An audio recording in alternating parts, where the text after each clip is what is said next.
A reportagem da Rádio Solares, nesta segunda-feira, acompanha a movimentação aqui no ambulatório respiratório de Antônio Prado, a partir desta segunda-feira, atendendo em novo local, aqui na UBS do bairro Planalto. Nós estamos com a enfermeira Aline, que vai comentar para a gente, então, um pouquinho sobre a movimentação nessa segunda-feira.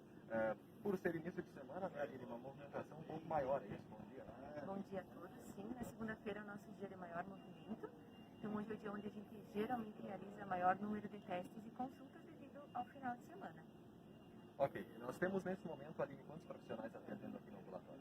Hoje nós contamos com 6 profissionais atendendo aqui. São 2 enfermeiras, 2 técnicos de enfermagem, uma médica e uma higienizadora.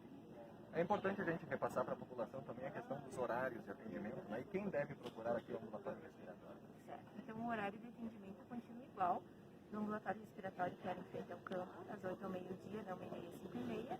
E a gente está aberto aqui para os atendimentos dos sintomáticos gripais, né? Quem tem sintomas de gripe, febre, dor no corpo, tosse, cansaço. Também, né, um dos sintomas que pode ser são sintomas abdominais, então diarreia, vômito, né, associado com sintomas gripais. E também o atendimento é feito aqui. Tá certo. Obrigado, Aline, enfermeira, conversando com a gente então e trazendo as informações sobre o atendimento aqui no ambulatório respiratório. A partir desta segunda-feira, o atendimento que é realizado na UBS Planalto, lembrando sempre a população que tiver sintomas, os primeiros sintomas, deve buscar então atendimento aqui no ambulatório com os profissionais da saúde.